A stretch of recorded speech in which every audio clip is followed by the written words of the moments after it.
इस वीडियो में हम सीखने जा रहे हैं प्रॉफिट एंड लॉस स्टेटमेंट का क्या पर्टिकुलर्स होता है, मतलब क्या चीज़ें आएंगी प्रॉफिट एंड लॉस स्टेटमेंट में। और एक हम सीखने जा रहे हैं कि जो बैलेंस शीट होता है उसके क्या पर्टिकुलर्स होंगे, क्या क्या चीज़ें आएंगी। ठीक है, तो ये हम क्यों सीख रहे हैं, क्योंकि मैनेजमेंट अकाउंटिंग जो सब्जेक्ट है सेमेस्टर 6 बीकॉम का, उसमें दो टॉपिक है। एक है comparative statement of balance sheet and PL और एक है कॉमन साइज का बैलेंस शीट और पीएल। ठीक है, तो वो बनाने से पहले हमको ये पता होना चाहिए कि सिंपल बैलेंस शीट का क्या पर्टिकुलर्स होता है और पीएल का क्या पर्टिकुलर्स होता है। ठीक है, तो इस वीडियो में हम लोग सीख लेंगे कि पीएल और बैलेंस शीट का क्या पर्टिकुलर्स होता है। नेक्स्ट वीडियो में हम अपना कॉमन साइज और कंपैरेटिव का स्टार्ट करेंगे फॉर्मेट। ठीक है, तो अभी हम देख रहे हैं profit and loss statement for the year ended this particulars. Note number ये है करंट ईयर का पैसा और ये है प्रीवियस ईयर का पैसा। ठीक है, मेनली इसमें हमको बस ये पर्टिकुलर सीखना है कि क्या चीजें होती हैं। तो सबसे पहले आता है रेवेन्यू फ्रॉम ऑपरेशंस, जो भी सेल से पैसा आया है वो, उसमें हम ऐड करते हैं अदर इनकम, कोई भी अदर इनकम का अमाउंट है वो लेते हैं। और इन दोनों को मतलब कि फर्स्ट एंड सेकंड को जब हम ऐड करते हैं तो वो क्या आ जाता है, वो आ जाता है टोटल रेवेन्यू। ठीक है, यहाँ पे मतलब आप करंट ईयर का पैसा लिख दोगे और यहाँ प्रीवियस ईयर का, जब ऐड कर दोगे रेवेन्यू फ्रॉम ऑपरेशन और अदर इनकम को तो आ जाएगा टोटल रेवेन्यू। ठीक, नेक्स्ट है फोर्थ पॉइंट है एक्सपेंसेस। तो जब आप टोटल रेवेन्यू में से एक्सपेंसेस को लेस करोगे, मतलब कि 3 - 4, तब आपका आ जाएगा क्या, ये प्रॉफिट बिफोर टैक्स। अच्छा, अब 3 - 4 ये एक्सपेंसेस जो है क्या है, एक्सपेंसेस मतलब कि सिर्फ एक्सपेंसेस लिखा रहेगा, नहीं, कई चीजें लिखी होती हैं जो कि आपको मतलब एक बार रीड कर लो, आप देख के फिर समझ जाओगे क्या क्या है वो। कॉस्ट ऑफ मटेरियल्स कंज्यूम्ड, वो भी एक खर्चा होता है। Purchases of stock in trade, ये भी एक खर्चा है। Change in inventories of finish good एक एक्सपेंसेस है। Work in progress and stock in trade, ये भी एक एक्सपेंस है। Employ benefit expense, finance cost, depreciation and amortization expenses और अदर एक्सपेंसेस। ठीक है, तो ये सारे जो भी एक्सपेंसेस होंगे उनको आप ऐड कर देना, वो हो जाएगा टोटल एक्सपेंसेस। ठीक, तो फिर 3 - 4 जब आप करोगे तो क्या आएगा, प्रॉफिट बिफोर टैक्स। समझ में आ गया बात को।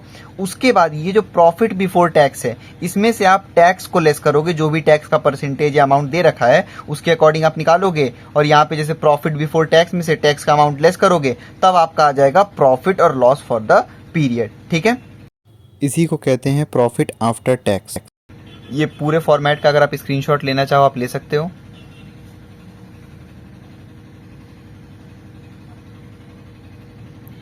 अब हम देखने जा रहे हैं बैलेंस शीट का फॉर्मेट। ठीक है, तो नेम ऑफ द कंपनी, जो भी कंपनी का नाम रहता है वो, फिर बैलेंस शीट एज एट, जो भी यहाँ पे डेट रहता है वो लिखते हैं। ठीक है, फिर पर्टिकुलर्स, नोट नंबर, जो भी करंट ईयर का पैसा है और जो भी प्रीवियस ईयर का पैसा है। ठीक, तो अब इसके पर्टिकुलर्स थोड़े ज्यादा हैं लेकिन याद इजिली हो जाते हैं। ठीक, सबसे पहली चीज आप बैलेंस शीट के फॉर्मेट में ध्यान रखो, एक होता है इक्विटी एंड लायबिलिटीज,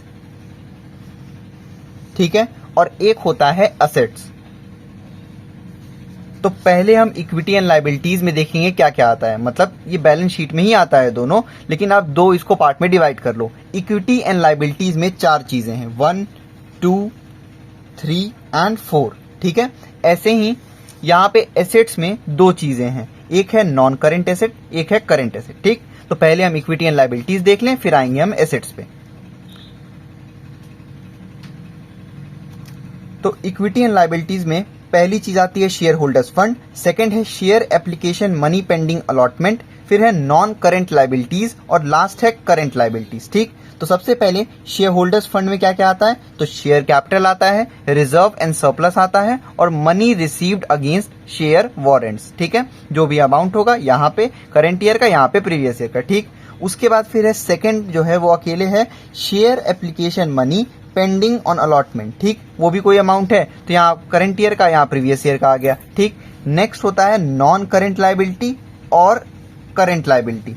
तो इन दोनों को साथ में याद करना, क्यों, क्योंकि इनके 3 पॉइंट काफी सिमिलर हैं। तो पहले हम उन 3 पॉइंट पे फोकस करेंगे। जैसे नॉन करेंट लायबिलिटी, नॉन है ना, तो उसमें ध्यान रखना लॉन्ग वाली चीजें आएंगी, तो long term borrowing, long term provision, other long term liability. ठीक, सेम अब आ जाओ करंट लायबिलिटी में, अभी ये सेकंड वाला छोड़ दो, करंट लायबिलिटी में आ जाओ तो देखो यहाँ लॉन्ग टर्म, नॉन वाले में लॉन्ग टर्म वाले रहेंगे, जो करंट लायबिलिटी है सिर्फ उसमें शॉर्ट टर्म रहेगा। तो short term borrowing, short term provision और अदर करंट लायबिलिटीज। ठीक, अब इधर क्या क्या बच गया, बस एक एक्स्ट्रा याद करना है आपको कि नॉन करेंट लायबिलिटी में एक है डिफर्ड टैक्स लायबिलिटी और करेंट लायबिलिटी में आता है ट्रेड पेएबल। ठीक है, तो ध्यान रखना है इन सब चीजों को। ये सब को ऐड जब आप कर लोगे, जो भी अमाउंट होगा इन सबको जब आप यहाँ पे ऐड करोगे तो इधर आ जाएगा करंट ईयर का अमाउंट, इधर आ जाएगा प्रीवियस ईयर का अमाउंट। ठीक है, ये टोटल जैसे क्या रहता था कि यहाँ पे पीएल वाले में ये सब था रेवेन्यू फ्रॉम ऑपरेशन, फिर ये लेस करते थे कुछ ऐसा। यहाँ पे ऐसा कुछ नहीं, यहाँ पे पहला जो एक सेक्शन बन गया आपका वो बन गया इक्विटी एंड लायबिलिटीज का। मतलब यहाँ जो भी अमाउंट आएगा ना ये टोटल इक्विटीज एंड लायबिलिटीज का रहेगा। ठीक, इस वाले पेज का इक्विटी एंड लायबिलिटीज का आप स्क्रीनशॉट लेना चाहो आप ले सकते हो। अब आ जाते हैं हम एसेट्स पे।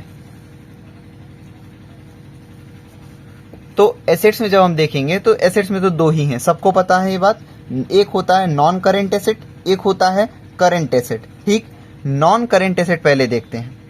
नॉन करेंट एसेट में 5 चीजें आएंगी। पहली फिक्स्ड एसेट, दूसरा non current investment, deferred tax asset, long term loans and advances, other non current asset.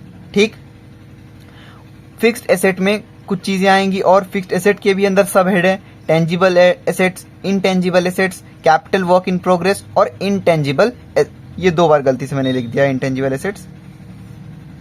ठीक है, ये 3 चीजें आएंगी। अच्छा, जैसे आप देखो यहाँ पे नॉन करेंट लायबिलिटी और करेंट लायबिलिटी में काफी रिलेशन था, हमने एक साथ याद कर लिया। वैसे ही असेट्स में भी काफी सिमिलरिटीज हैं। जैसे हमने नॉन करेंट एसेट पढ़ लिया, अब हम आते हैं करेंट एसेट पे। तो यहाँ आप देखो, यहाँ था नॉन करेंट इन्वेस्टमेंट, तो यहाँ हो जाएगा करेंट इन्वेस्टमेंट। ठीक है, यहाँ है long term loans and advances, यहाँ हो गया short term loans and advances. ठीक है, यहाँ है अदर नॉन करेंट एसेट, यहाँ हो गया अदर करेंट एसेट। ठीक, उसके बाद जो कुछ चीजें बच गई वो आप याद कर लोगे। यहाँ इन्वेंट्रीज बचा, ट्रेड रिसीवेबल बचा और कैश एंड कैश इक्विवेलेंट बचा। ठीक है, जैसे आप नोट किए होंगे यहाँ पे करंट लायबिलिटी में था ट्रेड पेएबल, तो करंट एसेट में है ट्रेड रिसीवेबल। ठीक, तो एक बार बस आप इसको अच्छे से पढ़ लेना, ये याद हो जाएगा।